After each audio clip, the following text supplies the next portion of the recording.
I want to introduce Beth Comstock, who has spent years helping companies think. Not that many years. Okay. I'm trying to give you some gravitas here. Years helping companies think about innovation, and her latest mission is huge. You're trying to get GE to become a digital industrial company. I'm going to start with your personal story first, because I think it's interesting, and I think it's important for the context of this conversation. But you left a big, glitzy media company, NBC, to go to what many people would say is a dusty industrial company that makes light bulbs. Why'd you do it? It was a challenge I just couldn't turn down. I grew up on the NBC side, so I always worked for GE, but it was always through the prism of NBC. I worked a few other media companies, but I came to GE through NBC, and yeah, they were very different cultures. And exactly the word you said, I remember I was at an elevator, and someone came up to me as I was leaving to go work at GE, and they're like, "You know, they make light bulbs, right?" So that was, sort of the thought. Exactly what you said is what people said. Why would you do this? And a couple of things. I was sort of approached by Jack Welch. He was in the job at the time, leading the company, and he said, "I'd love you to come over to the GE side." He was getting ready to transition out, and it really just seemed like a challenge I couldn't turn down. And I'm a science geek. I'm a tech geek, and I didn't really understand it at the time, but deep in this 140-year-old company is a lot of amazing science and technology, and so I think that's what's kept me there. So what is driving the innovation at GE? Well, it's a couple of things. I mean, you don't get to be 140 years old without understanding how to change. You can't live that long if you don't change when things, maybe not always when they need to change, but you understand how to change. Right now, it really is that idea you said of the industry of physical meets digital, the digital industrial. And Jeff Immelt gets a lot of great credit. He's been the CEO and chairman of the company for the past 15 years, and we've seen the digital wave coming. We saw it first at NBC. I was able to immerse in that world even 8 years ago, and understanding how digital was disrupting and empowering media. And you start to see it's happening. We were at the ground level when Hulu got started. Yeah, and a lot of things that weren't so good. I mean, we had acquired iVillage. We did a lot of interesting things trying to get ahead of ourselves. If you go back to that time, it was YouTube was launching, and everyone in the media world was panicked, right? We don't know how to make videos of cats playing the piano. We do something else. We were panicked. Murdoch bought MySpace, right? There was a lot of anxiety. And then I think you saw the arrival of things like Netflix, Hulu, which gave the industry confidence that you could succeed in a digital platform. So you had that opportunity in GE to see that, and you saw it in energy, you saw it in healthcare, and then I think it just got to the point we couldn't avoid it. And we knew that digitization of industry was coming, and frankly, we wanted to lead the way. So for us, it was a matter of saying, how can we do this? 4 years ago, we created really an R&D effort. It was as much about technology as sort of seeing the market. And so I think that's really innovation you get in a company like ours. You get the breakthroughs, but hopefully what I've been a part of is the market-back innovation. It's not always about the breakthrough. It's where are things going? Where is change happening? Part of this is also changing the culture, and I know that we've spoken about that a lot at this conference.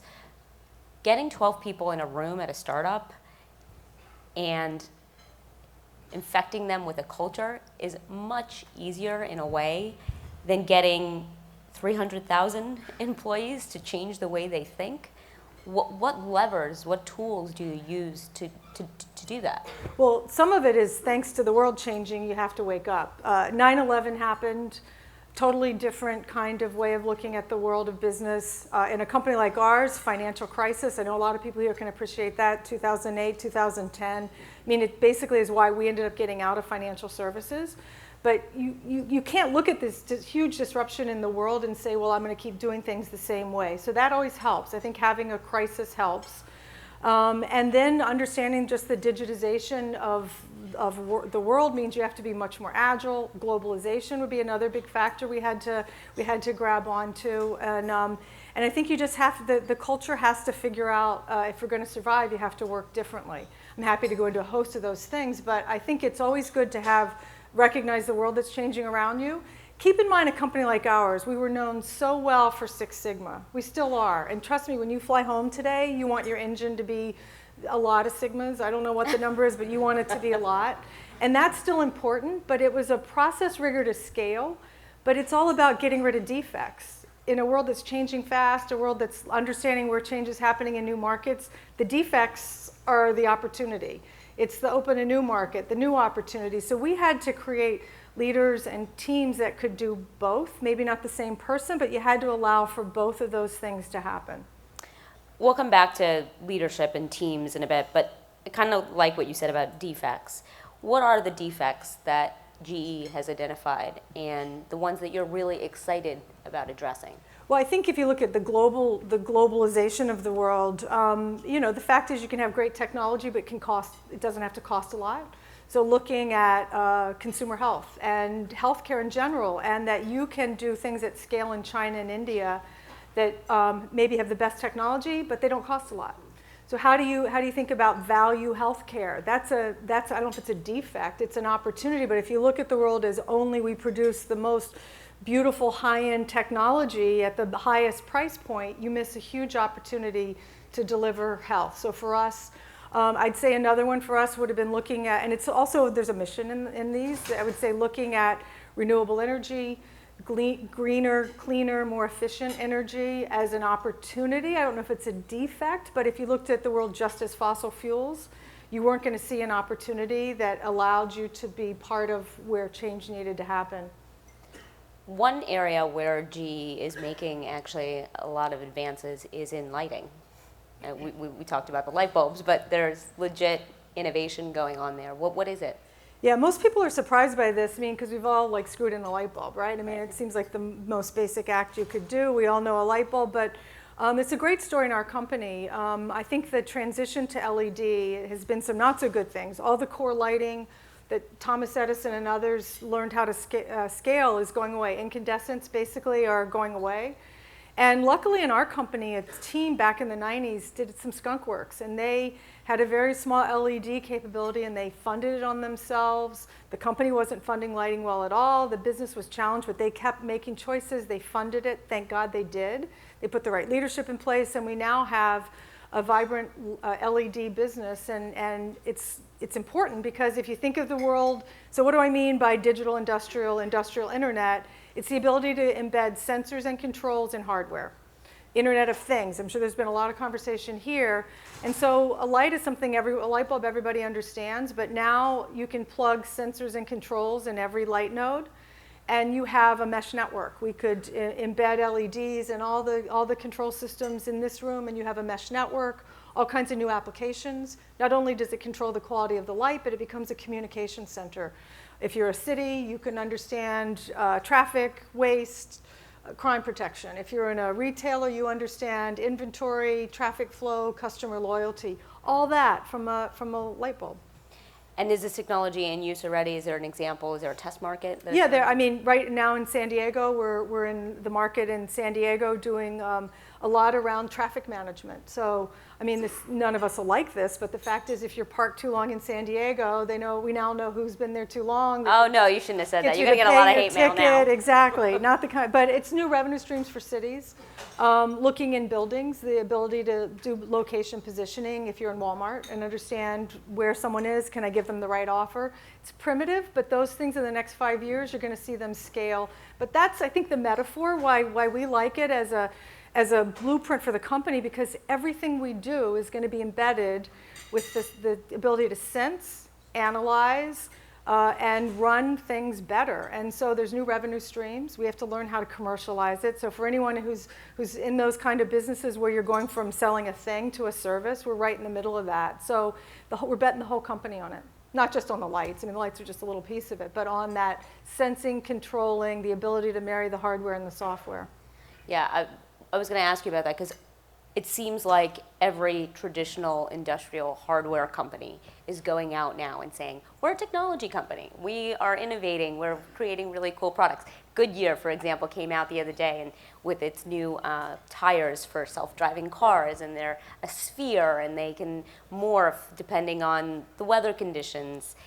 How do you set, because of your marketing background, how do you set GE apart from the other companies who are trying to achieve the same exact thing? Well, I think the race is on. So I think we have to continue to innovate just like they are. So I think we're all going to be figuring that it's early. We're all going to figure it out. I think you have to do what you do really well. So for us, we've had to focus our portfolio. We're multi-industry industrial, but kind of similar industries, rotating hardware kinds of things. So you have to be really good. We've been in these industries tens of, if not 50 plus years. So you have to know your industries really well. And you have to be good at what you're good at. We're investing in scaling a technology cloud that's industrial scale, that has cybersecurity for industrial applications, building things like a digital twin for, think of every jet engine that exists in the world. It now is being modeled to have a twin in the cloud that simulates every kind of potential scenario and understands how it's going to, when it needs service. So you have to do those things better, faster, but you have to do them at the scale, that industry, the data, the cybersecurity, and we're investing in those things now, but I'd say we're partnering. That's the other key thing. None of us, I don't care how good we are, we can't do it on our own. It's interesting that you bring that up because I'm sure there are plenty of people in this room who want to know what kind of companies you guys are looking to partner with. What are the criteria to get in the door at GE and talk about your company, your new technology? Well, if you're in the enterprise software space, we want to talk to you. I mean, I was talking to Jamie earlier about a company we're working with together. We're doing a lot in cybersecurity, as I said, industrial scale analytics, artificial intelligence, machine learning. All of those kind of companies are incredibly valuable. Advanced manufacturing, that's the digitization of industry. If you have a drone company, a robotics company, a 3D printing company, these are the kinds of things that we're trying to scale with, and we can't do it ourselves. We have great material science, but we don't make 3D printers. We aren't going to be in the drone company. I saw Chris Anderson here earlier. I mean, how do you partner with someone like Chris? And what we're good for are the enterprise applications. So a lot of consumer companies maybe think, hey, I know how to launch this in the consumer space. Well, how do I take a drone and apply it to a rail line? How do I take it and apply it to power transmission lines? What are the applications? And so for us, it's as much about those commercial applications as it is an investment. We'll try to do both. What do you do with a company that comes in and let's say you acquire it? Do you let it operate on its own? Do you integrate it into the larger operation? What is it like for a company that partners? Yeah, a couple of those. I think we've changed a lot over the past 15 years, 10 years especially. I think in the old days it used to be partnership meant do it my way. Like, yeah, we're partners, but you have to do it our way. It was always like, well, okay, you're partners, but who has controlling interest? And we've had to get our head around this idea of, do you want to be 100% of nothing? Because sometimes if we did it all ourselves, it didn't get done. Or do you want to be 20 or 30% of something good? So I think there is that, maybe we're not even a controlling interest. Acquisitions, you don't have to do as many of them. They have to be core. We just did our biggest acquisition ever, in the acquisition of Alstom, which is an energy generation, power generation company. At the same time, we launched this new energy company with LEDs called Current that's about renewable energy on site. We're looking to partner more. So at the same time we did our biggest acquisition, we announced we're doing an internal startup. And over time, we're going to be looking for outside investors and possibly have some spin-out scenarios. So you kind of have to do both. I'm not sure I answered your question. I guess I'd say the last thing is when you're acquired in a company, if you're a small company, we've had to put the right resources in place because if one of the startup founders I work with, a guy named David Kidder, is a great serial entrepreneur. He says, the problem with you guys is you're like Linnean of Mice of Men. You love us so much, you squeeze us to death. And so you have to the whole system can't kill the smaller company. So you have to have relationship managers who help them navigate the company, make sure that people are incented to participate with them. It's, you want this company to survive. You don't want GE to totally squash them. What is the biggest barrier for you in really amplifying innovation and getting people to think, more broadly about the world's problems? Because I would assume that picking the problem that you're going to solve is part of the is part of the math here, right? Yeah. You gotta pick what projects you're gonna focus on. Yeah, Christine, I love you said that. I'd say it's two things. It starts with that, and that's where I feel like that's a market mind. A market mind says, what problem are we trying to solve? It's the totable addressable problem, not the totable addressable market. It's a different mindset. What is the problem? Not can I do this? Should I do this? So that starts there. So that's been an ongoing reframing. And then the second is giving people permission. I think, I don't care if you're a small startup, a big company of 300,000 people, we're always looking for a reason why we can't do something, or many people are. I can't do it, I've got regulation. I can't do it, I don't have funding. I can't do it because my boss won't let me. And so we've had to crack that open. We call it FastWorks. We love to brand everything, but it starts with some kind of lean startup thinking and a permission to try things and figure them out earlier. You know, the idea of fail fast, fail small, that, you know, you hear, we're actually trying to do that. And the benefit is it gives people that permission. They're encouraged to try things earlier. And the great benefit is it's all about capital allocation. You're able to put yourself in the position of when change shows up, you're there and ready to scale, and you're doing it cheaper, faster. And so finance teams love it because you're learning earlier rather than waiting. This is what big companies do really badly. We think we're going to, and I actually think some VCs do this too. We think we're going to solve a problem just by throwing money at it. And we call it premature scaling. If I just put enough money on it, it's going to be great. You haven't tested that you have a customer. You haven't tested you can go from one customer to two. You haven't tested the leadership team. And we could spend hours. I could walk you through the gory details of all the premature scaling efforts we thought could be solved with funding. And yet then no one ever has any money to do something. So it's that kind of process, faster, this sort of minimally viable product idea that you get from lean startup, that's okay in a company like ours. It doesn't have to be perfect. It's interesting that you say permission. Is it better to ask for permission or forgiveness? Yeah. Especially in a big company. Well, there's two things I want to answer with that. I think the people in the companies who get things done don't need to ask for permission. They ask for forgiveness. But I've come to learn about human nature in a big company, I think in many companies, is we don't give ourselves permission. And that was really the permission I'm talking about. We always want there to be some other reason it didn't work. We always want to say, I just couldn't get that funding, or that just wouldn't let me do it.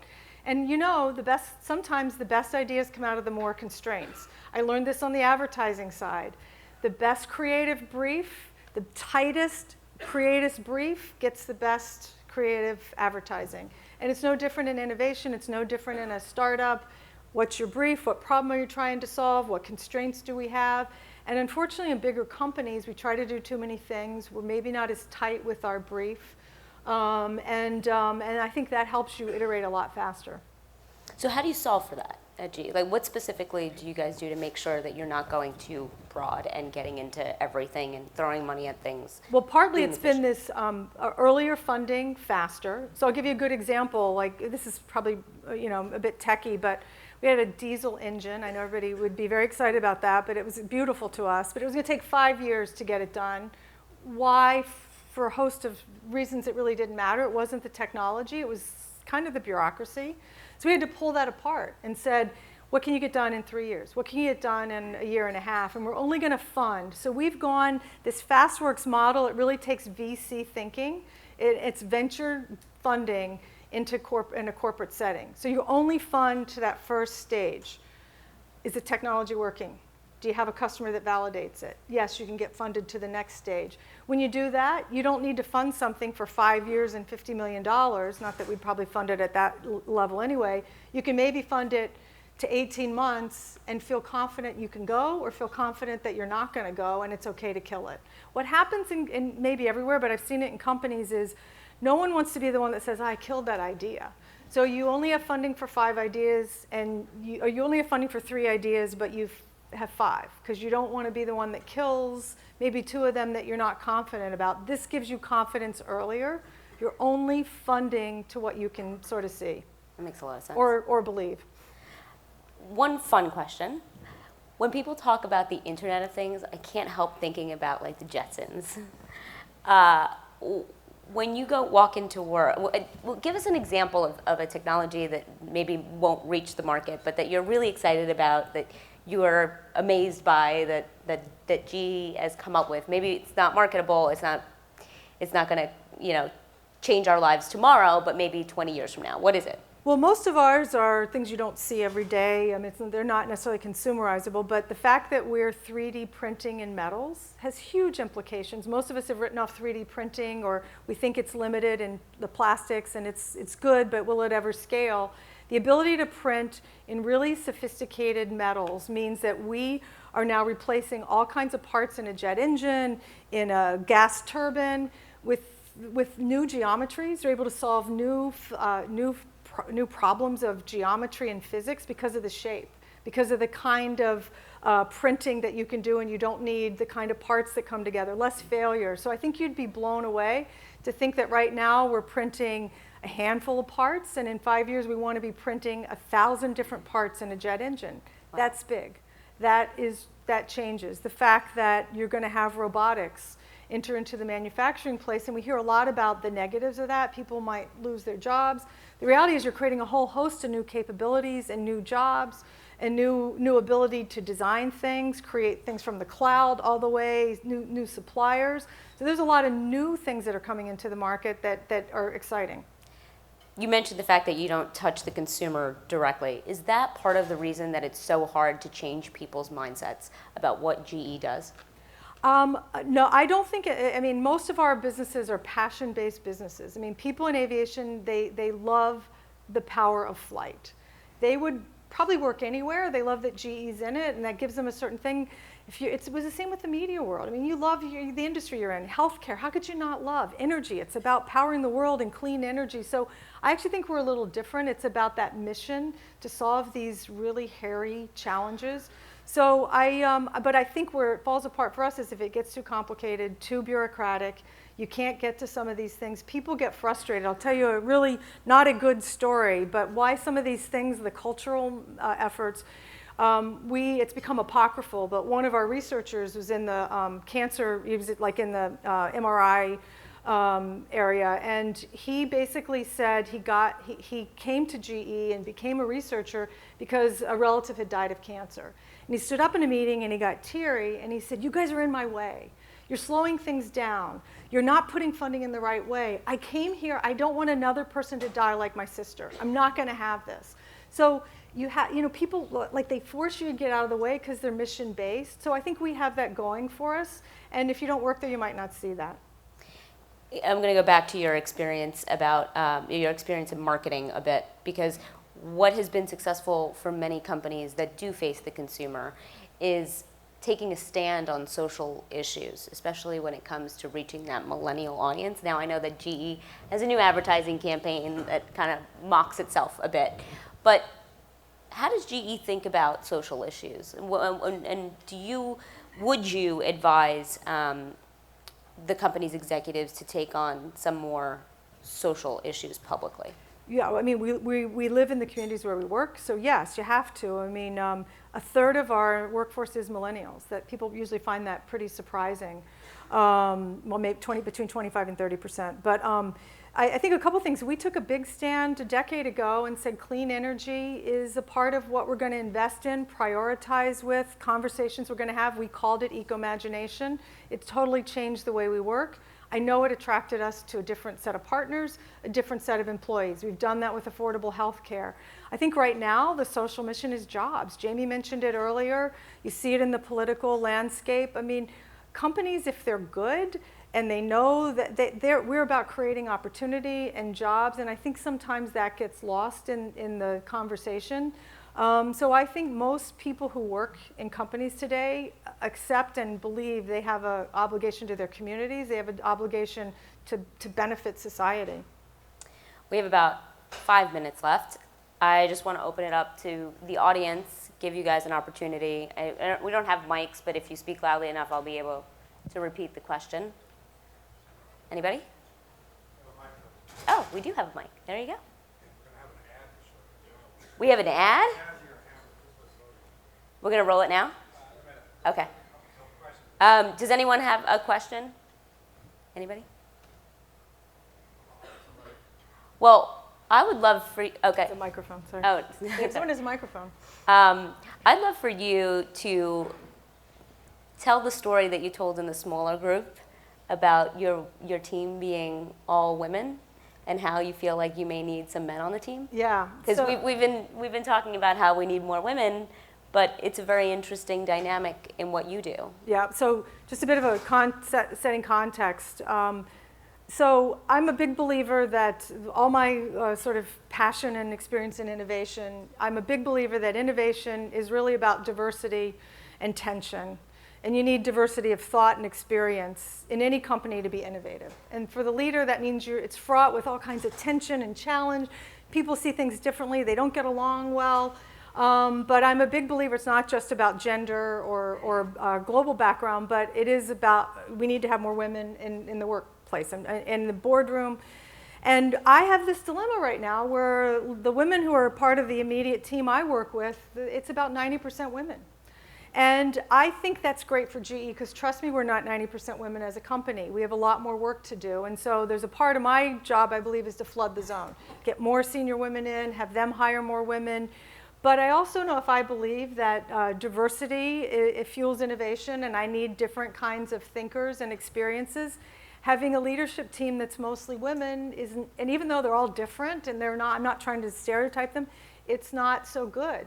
So I think you have to think about that, and I think you constantly have to test yourself and say, do I need to do a little bit more? So in aggregate for GE, it's good. For this microcosm of this team, it's probably not as good. Yeah, that was in response to, on my way over here, I was approached by someone who said, I got a job. I'll be programming at GE. That's not what I said. Too. At Zazzy's, the app where you put fruit hats on animals, I love that. Guys, I'll be writing code that helps machines communicate. Such as Zazzy do. Look at it. I can do dogs, hamsters, guinea pigs, you name it. I'm going to transform the way the world works. I programmed that hat, and I can do cassava melons. I'll be helping turbines power I cities. put a turbine on a cat. I can make hospitals run more efficiently. This isn't a competition. Oh my gosh, I love it. That's cute. Can we say fruit platter on a whole litter of cats? Proud of you, son. GE. Manufacturer. Well, that's why I dug this out for you. It's your grandpappy's hammer, and he would have wanted you to have it.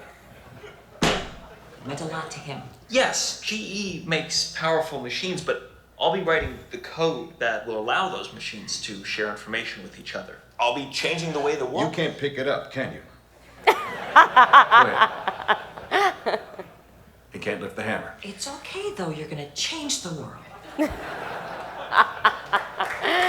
Thank you. So we've had fun with those. They've gotten people's attention, and I think it's because, one, we're making fun of ourselves a bit, but we're trying to attract a new kind of person. We're trying to say, hey, if you have a consumer internet background, you actually might find those skills really work in an industrial setting. And there are a lot of people who love trains, planes, energy.